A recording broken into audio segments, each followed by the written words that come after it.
श्रीमती प्रियंका गांधी वाड़ा।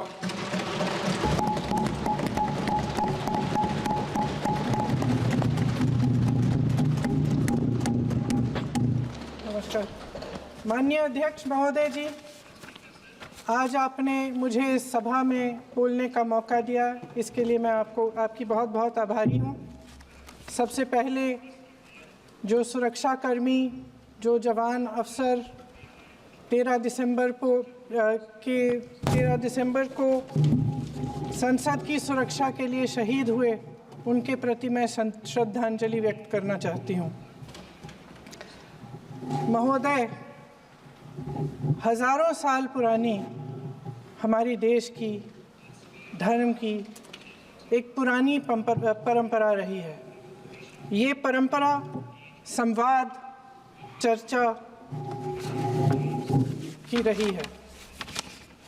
एक गौरवशाली परंपरा है जो दर्शन ग्रंथों में, वेदों में, उपनिषदों में दिखती है।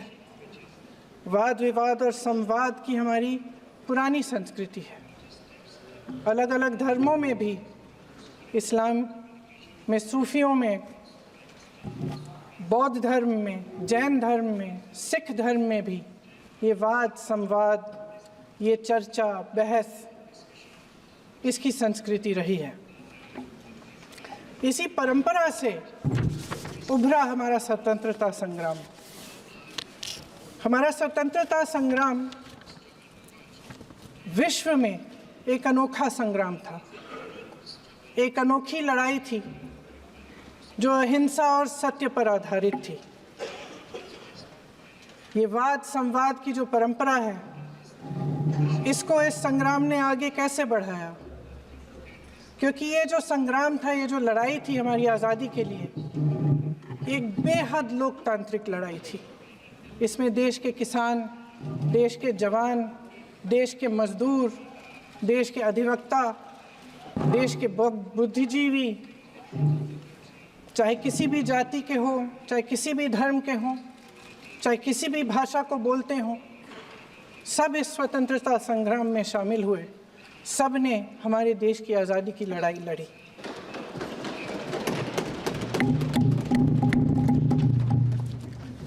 और उसी आज़ादी की लड़ाई से एक आवाज़ उभरी जो हमारी देश की आवाज़ थी। वो आवाज़ ही आज हमारा संविधान है। साहस की आवाज़ थी, हमारी आज़ादी की आवाज़ थी, और उसी की गूंज ने हमारे संविधान को लिखा और बनाया। ये सिर्फ एक दस्तावेज नहीं है। बाबा साहेब अम्बेडकर,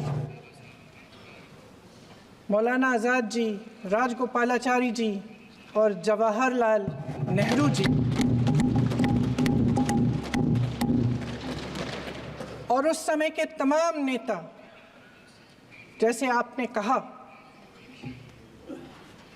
इस संविधान को बनाने की जो कार्य में सालों के लिए जुटे रहे।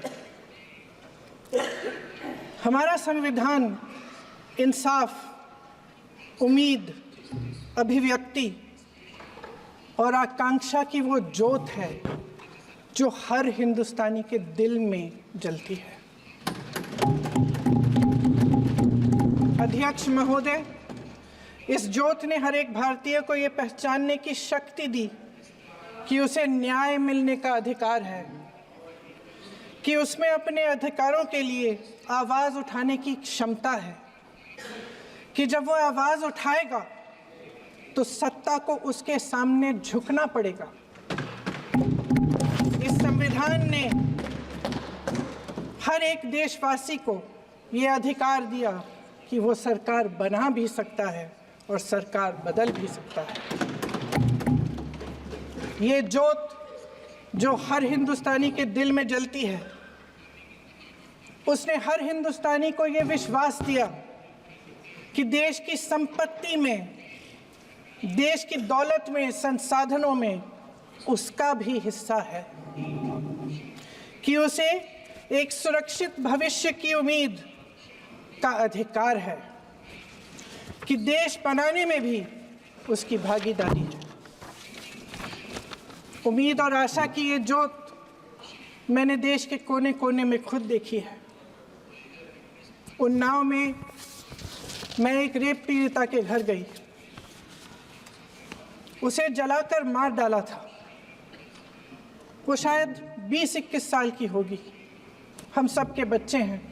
हम सोच सकते हैं कि अगर हमारी बेटी के साथ बार बार बलात्कार हुआ और फिर जब वो अपनी लड़ाई लड़ने के लिए गई तो उसको जलाकर मार डाला गया होता तो हम पर क्या बीतती। मैं उस बच्ची के पिता से मिली। उसके खेत जलाए गए थे, उसके भाइयों को पीटा गया था, उसके पिता को बाहर से घर के बाहर घसीट कर मारा गया था। उस पिता ने मुझे बताया कि बेटी, मुझे न्याय चाहिए। मेरी बेटी अपने एफआईआर को दर्ज करने के लिए जब ज़िले में गई तो उसको मना किया गया। अगले ज़िले में जाना पड़ा उसे। वो रोज़ सुबह 6 बजे उठकर तैयार होकर अकेली अपने मुकदमे को लड़ने के लिए अगले ज़िले में ट्रेन से जाती थी। उसके पिता ने मुझे कहा कि मैंने उससे कहा, बेटी अकेले मत जाओ, छोड़ दो ये लड़ाई। लेकिन उसकी बेटी ने उसको जवाब दिया कि नहीं पिताजी, मैं अकेली जाऊंगी, मैं लड़ूंगी, ये मेरी लड़ाई है, मैं इसको लड़ूंगी। ये लड़ने की क्षमता, ये हिम्मत उस लड़की को और करोड़ों भारत की नारियों को हमारे संविधान ने दी। आगरा में मैं अरुण वाल्मीकि के घर गई। अरुण वाल्मीकि पुलिस स्टेशन में काम करता था, सफाई का काम करता था।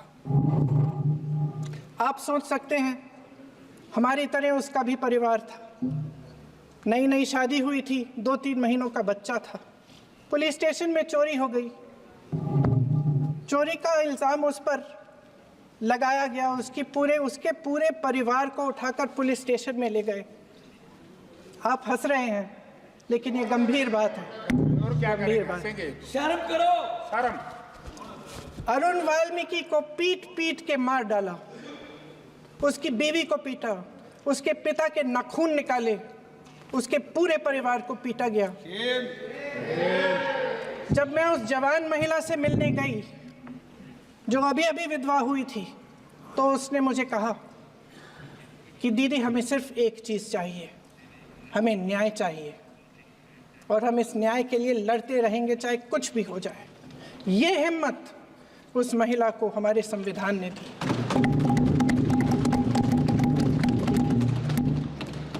संभल के कुछ लोग आए थे हमसे मिलने जो मृतकों के परिवार के सदस्य थे। उसमें 2 बच्चे थे, अदनान और उजैर। आप सुनिए। उसमें 2 बच्चे थे, अदनान और उजैर। एक बच्चा मेरे बच्चे की उम्र का है, दूसरा उससे छोटा 17 साल का है। दर्जी के बेटे थे। दर्जी का एक ही सपना था कि वो अपने बेटों को पढ़ाएगा लिखाएगा। एक बेटा डॉक्टर बनेगा, एक बेटा भी सफल होगा दूसरा बेटा भी अपने जीवन में सफल होगा। उनके पिताजी हर रोज़ उनको स्कूल छोड़ते थे। उस दिन भी स्कूल छोड़ने के बाद अपनी दुकान में चले गए। उन्हें पता नहीं था कि विवाद हो रहा है।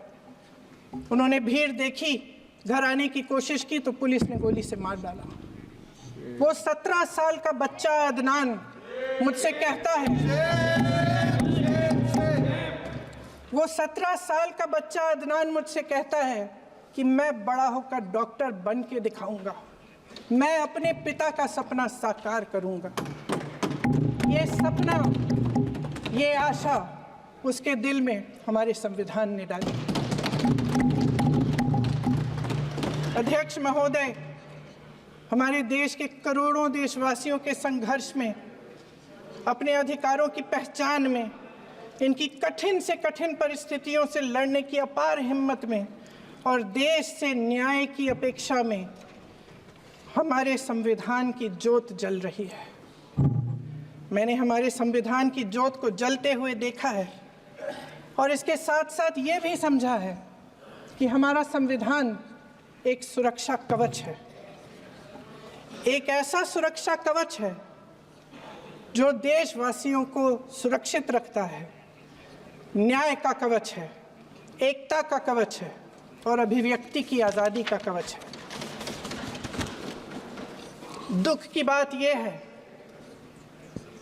कि मेरे सत्ता पक्ष के साथी जो बहुत बड़ी बड़ी बातें करते हैं, इन्होंने इन 10 सालों में ये सुरक्षा कवच, सत्ता पक्ष के मेरे साथियों ने ये सुरक्षा कवच तोड़ने का पूरा प्रयास किया है। संविधान में सामाजिक, आर्थिक और राजनीतिक न्याय का वादा है। ये वादा एक सुरक्षा कवच है जिसको तोड़ने का काम शुरू हो चुका है। लैटरल एंट्री और निजीकरण के जरिए ये सरकार आरक्षण को कमजोर करने का काम कर रही है। अगर लोकसभा में ये नतीजे नहीं आए होते तो ये संविधान बदलने का काम भी शुरू कर लेते। सच्चाई ये है अध्यक्ष महोदय कि आज संविधान बार बार इसलिए कह रहे हैं क्योंकि इस चुनाव में इनको पता चल गया कि इस देश की जनता ही इस संविधान को सुरक्षित रखेगी, कि इस चुनाव में हारते हारते जीतने से इन्हें एहसास हुआ कि ये संविधान बदलने की बात इस देश में नहीं चलेगी।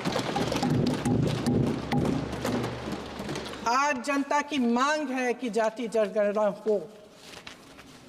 सत्ता पक्ष के मेरे साथी ने इसका जिक्र किया। ये जिक्र भी आज इसलिए हो रहा है क्योंकि चुनाव में ये नतीजे आए। ये जाति जनगणना इसलिए जरूरी है ताकि हमें पता चले कि किसकी क्या स्थिति है और नीतियां उस हिसाब से बने। इनकी गंभीरता का प्रमाण ये है कि जब चुनाव में पूरे विपक्ष ने जोरदार आवाज उठाई कि ये जाति जनगणना होनी चाहिए, तो इनका जवाब देखिए। इनका जवाब भैंस भाग भैंस चुरा लेंगे, मंगलसूत्र चुरा लेंगे, इनका ये जवाब था।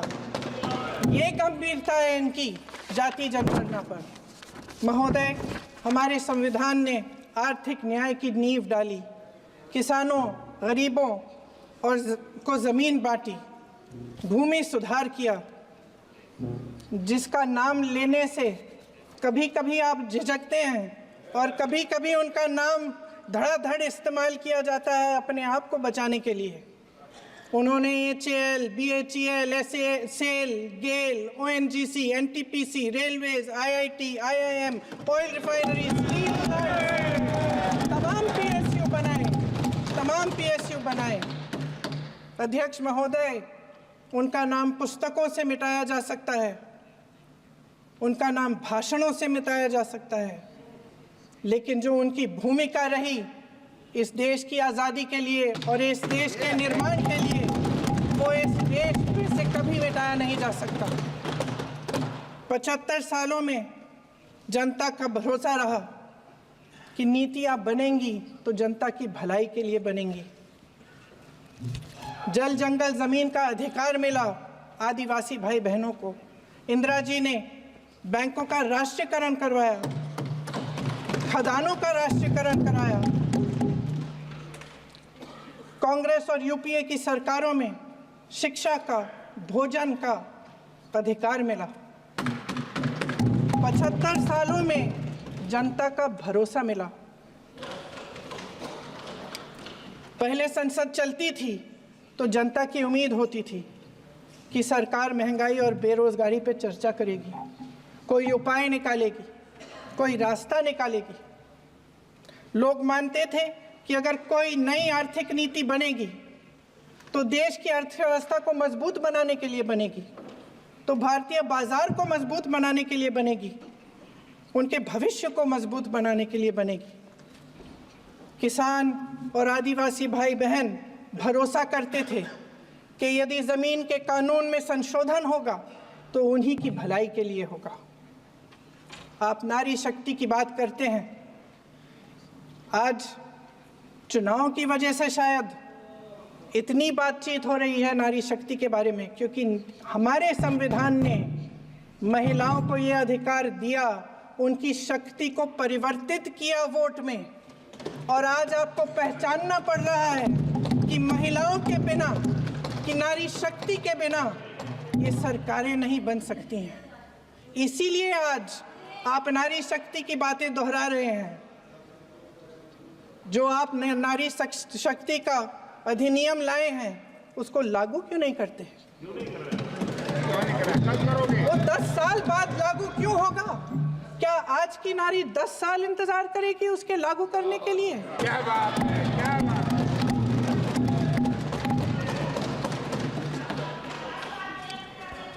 आज संसद में बैठे हुए सत्ता पक्ष के मेरे साथी ज्यादा से ज्यादा अतीत की बातें करते हैं। 1921 में क्या हुआ, कब हुआ, नेहरू जी ने क्या किया। अरे वर्तमान की बात करिए, देश को बताइए आप क्या कर रहे हैं, आपकी जिम्मेदारी क्या है? कि सारी जिम्मेदारी जवाहरलाल नेहरू की है? अध्यक्ष महोदय जी, ये सरकार आर्थिक न्याय का सुरक्षा कवच तोड़ रही है। आज संसद में बैठी ये सरकार बेरोजगारी और महंगाई से जूझ रही हमारी जनता को क्या राहत दे रही है? कृषि के कानून भी बड़े बड़े उद्योगपतियों के लिए बन रहे हैं। सही एमएसपी को छोड़िए, डीएपी तक नहीं मिल रहा है।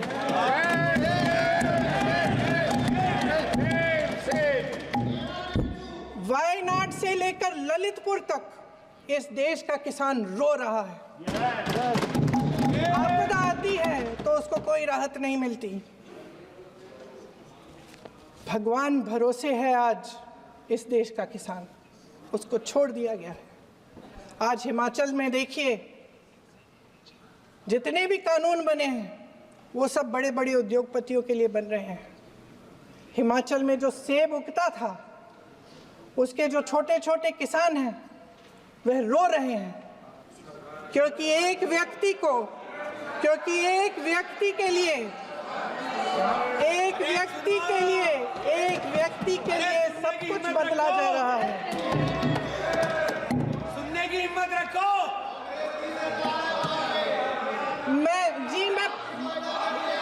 अध्यक्ष महोदय जी,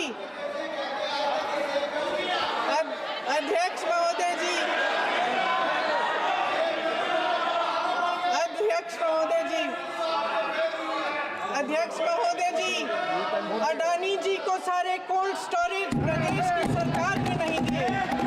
अडानी जी को सारे कोल्ड स्टोरेज आपकी सरकार ने दिए। देश देख रहा है कि एक व्यक्ति को बचाने के लिए 142 करोड़ देश की जनता को नकारा जा रहा है। सारे बिजनेस, सारे संसाधन, सारी दौलत, सारे मौके एक ही व्यक्ति को सौंपे जा रहे हैं। सारे बंदरगाह, एयरपोर्ट्स, सड़कें, रेलवे का काम, कारखाने, खदाने, सरकारी कंपनियां सिर्फ एक व्यक्ति को दी जा रही है। जनता के मन में हमेशा ये विश्वास होता था कि अगर कुछ नहीं है तो संविधान हमारी सुरक्षा करेगा, मगर आज आम लोगों के बीच ये धारणा बनती चली जा रही है कि सरकार सिर्फ अडानी जी के मुनाफे के लिए चल रही है। देश में बहुत तेजी से गैर बराबरी बढ़ रही है। जो गरीब है वो और गरीब हो रहा है, जो अमीर है वो और अमीर हो रहा है। इस सरकार ने आर्थिक न्याय की भी सुरक्षा कवच तोड़ दिया है। राजनीतिक न्याय की जब बात होती है, मेरे सत्ता पक्ष के साथी आज खड़े हुए और तमाम गिनती करने लग गए कि ऐसा हुआ वैसा हुआ, 1975 में जो हुआ, तो सीख लीजिए ना आप भी। सीख लीजिए। आप भी अपनी गलतियों के लिए माफी मांग लीजिए। आप भी बैलेट पे चुनाव कर लीजिए। आप भी बैलेट पे चुनाव कर लीजिए। दूध का दूध, पानी का पानी हो जाएगा। आप राजनीतिक न्याय की बात करते हैं, सरकारों को पैसों के बल पर गिरा देते हैं।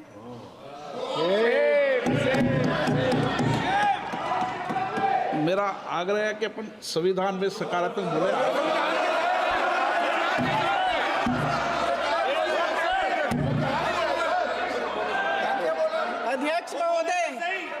अध्यक्ष महोदय, सत्ता पक्ष के हमारे साथी ने एक उदाहरण दिया उत्तर प्रदेश की सरकार का, तो मैं भी एक उदाहरण दे देती हूँ महाराष्ट्र की सरकार का।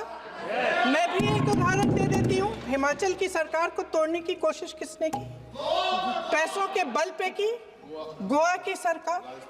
तमाम उदाहरण राजस्थान की। क्या ये सरकारें जनता ने नहीं चुनी थी? क्या संविधान इन पर लागू नहीं था? पूरी देश की जनता जानती है कि इनका हंसती है, जानती है कि इनके यहाँ तो वॉशिंग मशीन है।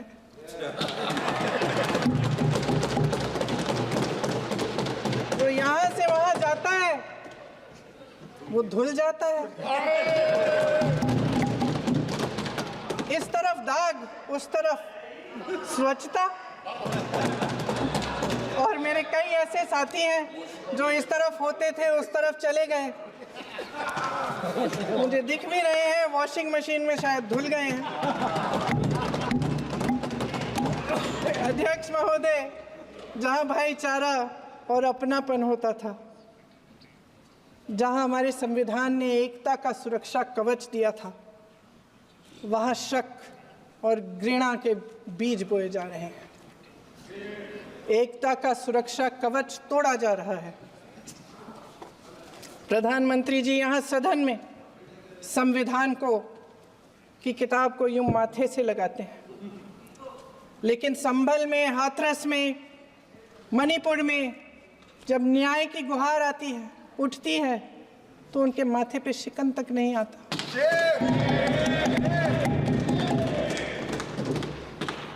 शायद समझ नहीं पाए हैं कि भारत का संविधान संघ का विधान नहीं है।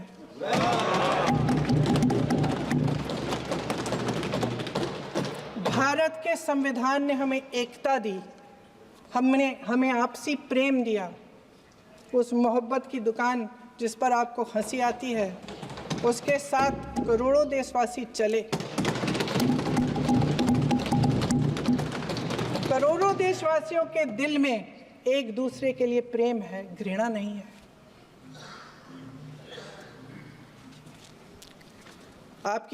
इनकी जो विभाजनकारी नीतियां हैं, उसका नतीजा हम रोज देखते हैं।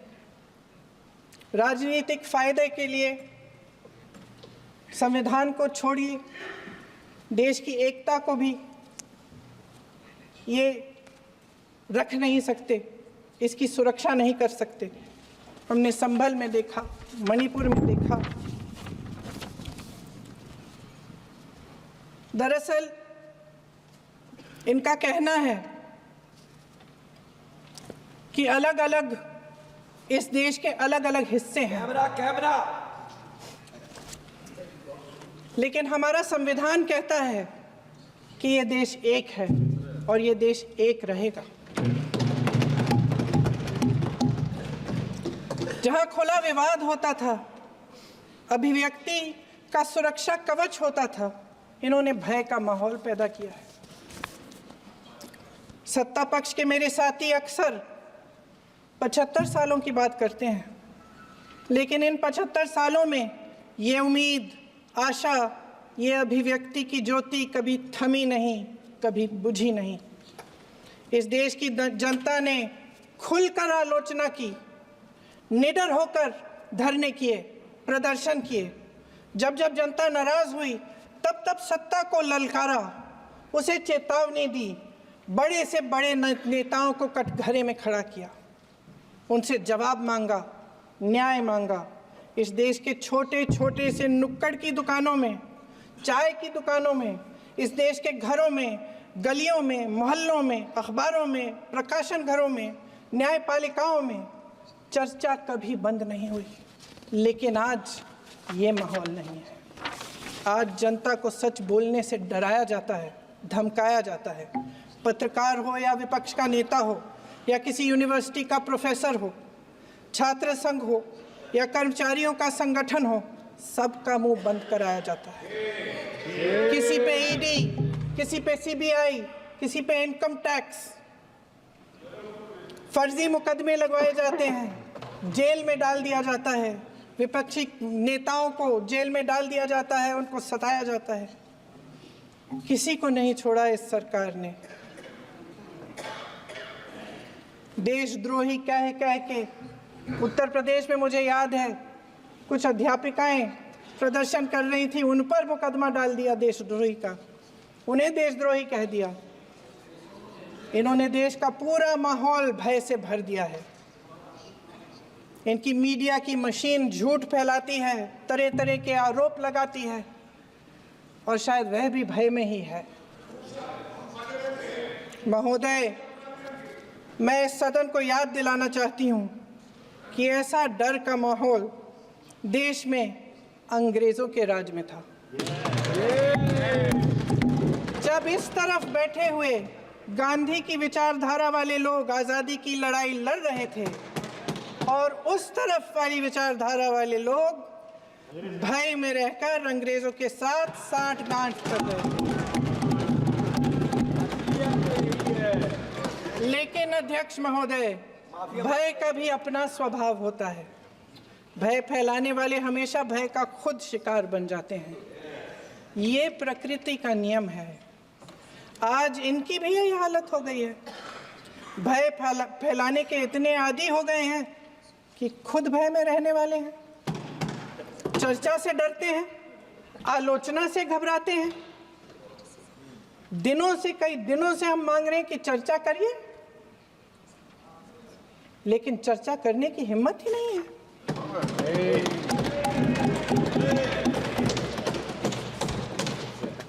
एक कहानी होती थी अध्यक्ष महोदय, शायद बचपन में आपने भी सुनी होगी। राजा भेष बदलकर बाजार में आलोचना सुनने जाता था। ये सुनने जाता था कि प्रजा मेरे बारे में क्या कह रही है, मैं सही रास्ते पे चल रहा हूं कि नहीं। लेकिन आज का राजा, भेष तो बदलते हैं आज के राजा, शौक तो है उनको भेष बदलने का, लेकिन न जनता के बीच जाने की हिम्मत है और ना आलोचना सुनने की। महोदय, मैं तो सदन में नहीं हूं।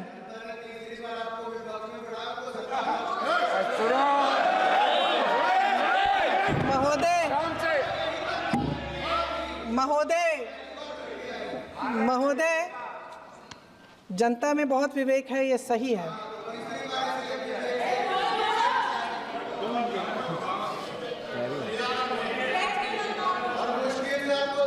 अच्छा महोदय, मैं सदन में नहीं हूँ, कुछ हाँ ठीक है, मैं सदन में नहीं हूँ, मात्र 15 दिनों से आ रही हूँ। लेकिन मुझे ताज्जुब होता है कि इन 15 दिनों में इतनी बड़े इश्यूज हैं, इतनी बड़ी बातें हैं, प्रधानमंत्री जी मात्र एक दिन के लिए शायद 10 मिनट के लिए दिखे हैं सब।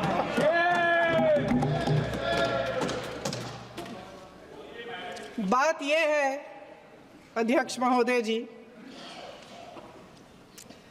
कि ये देश भय से नहीं, साहस और संघर्ष से बना है। इसको बनाने वाले देश के किसान, जवान, देश के करोड़ों मजदूर और गरीब जनता है। संविधान इनको साहस देता है। मेहनती मिडिल क्लास है। और इस देश के जो करोड़ों देशवासी हैं, जो रोजाना भयंकर परिस्थितियों का सामना करते हैं, उनको साहस देता है।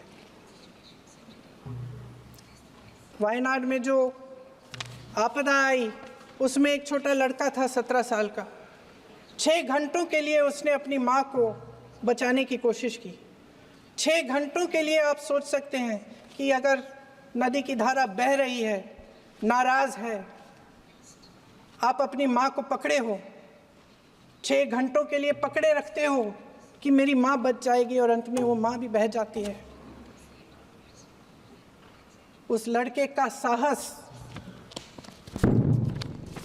उन महिलाओं का साहस जो पीड़ित हैं लेकिन फिर भी अपनी लड़ाई लड़ रहे हैं, उन संभल के बच्चों का साहस जिनके पिताजी अभी अभी गुजर गए लेकिन फिर भी उनके सपनों को साकार करने की हिम्मत है, उनका साहस है, वो साहस इस संविधान ने दिया है।